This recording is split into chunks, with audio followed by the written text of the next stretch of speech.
Good morning everyone. Ayan, maulan na buntag. Ayan. Straight na po yung ulan dito.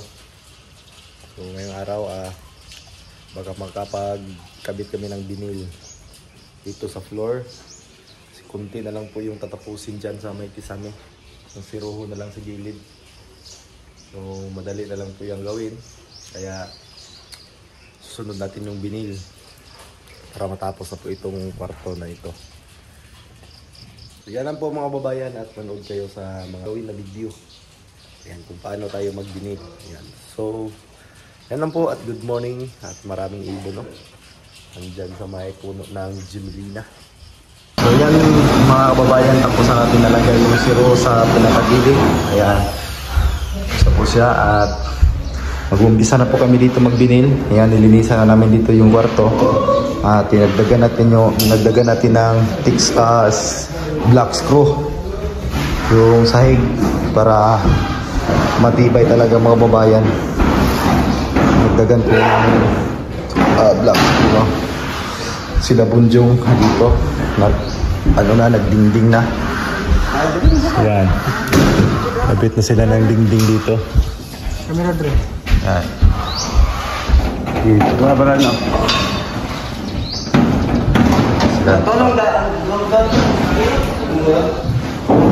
Dito kami ni Bitoy ngayon, i-layout namin to pagkatapos kung mag-vlogs ko. Linisan muna namin itong mga dumidikit para wala talagang alikabok, para pilit na pilit po yung natin, binil or dikit na dikit. Punasan natin ito mga babayan. So yun lang.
Gandang tanghali mga kababayan, at yan na po yung nakabit namin na binil.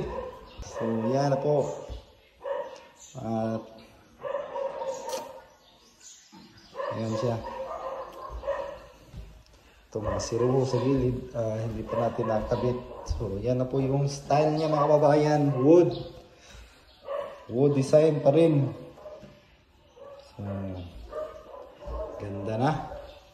Ganda na po ng ano nito, dito yung sahig. So kakabit tayo dyan ngayon.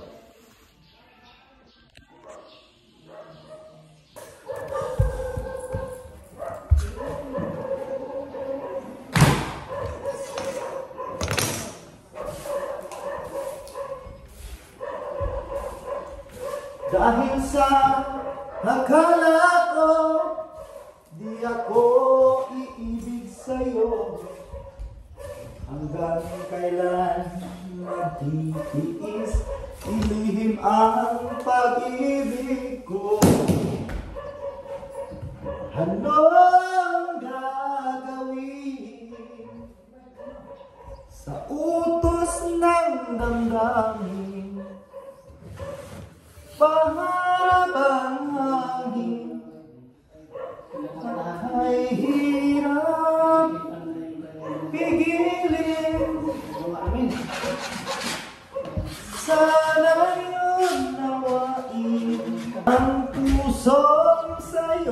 ako'y baliw.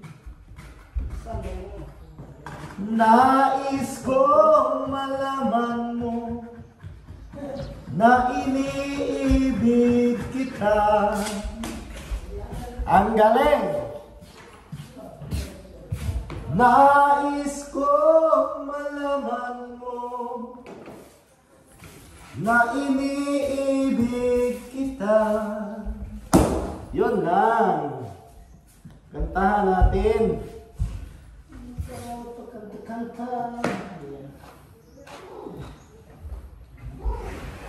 Hindi ko na sana pinagmasdan ang iyong ganda, at hindi na rin pinagsipan bawat ngiti may gayma. Dahil sa akala ko hindi ako iibig sa'yo, ikaw pala ang aakit sa puso ko. Ano ang gagawin sa utos ng damdamin? Pangarap ang hangin na kahirap tigilin. Sana yun nawain ang pusong sa'yo'y mali. Nais kong malaman mo na iniibig kita.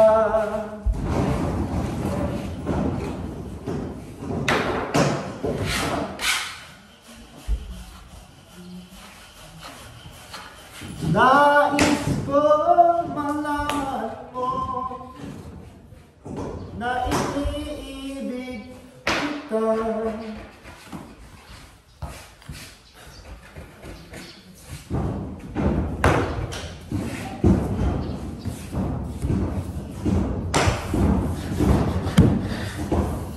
Yang minta ke Robert Malik. Murah-murah.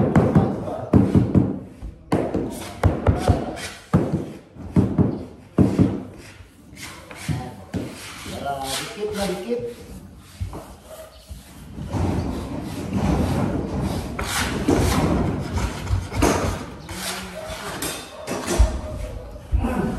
Ay.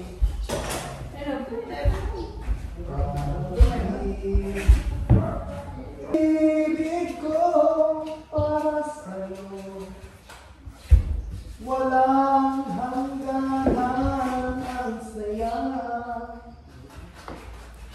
Kaya sumpaan pangako,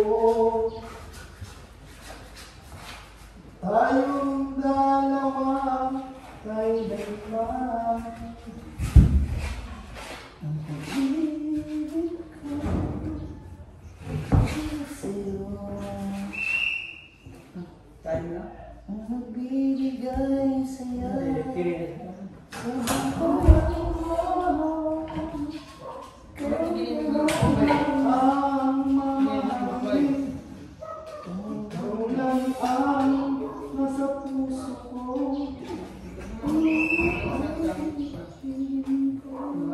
Pag-ibig. Sabay ito eh. Yung tayo ko yun. Diyan. Tayo ko yun.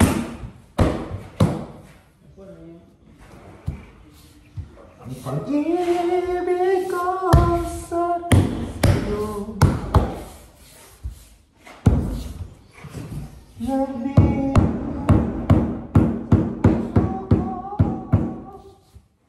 ikaw lang ang mamahalin, ikaw lang ang sa puso ko.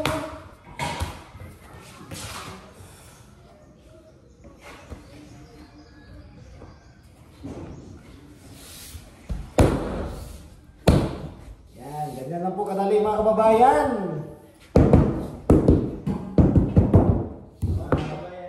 Dikit natin ng rubber mallet para didikit talaga. Dikit ng dikit ang kalagayan. Ano ang kabayan? Bubot na lang ang kabayan. Yay! Huwag niyo pansinin yung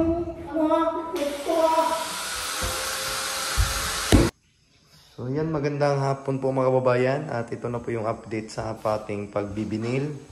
Ayan, ito na po at kunti na lang po yung tatapusin dito. At nakaubos na po kami ng 2 multiban. Ito po yung ginagamit namin na pangdikit dito sa binil. Ayan, at mga ilang ano na siguro to, mga ilang linya na lang yung bubuuin natin para matapos na po at sa may kisame. Ayan, tapos na po yung mga kisame. At ang kulang na lang dito, bintana. At yung pintuan ay nandyan na. At ano pa natin to? Mamasilihan pa natin to kasi kukulayan natin to ng pintura. Yan, masilihan muna natin to para maganda yung kalalabasan. At doon sa baba, hindi na lang ako baba mga kababayan kasi na pagod tayo ngayong araw. Dito si baba ay tapos na pong nag first coating ng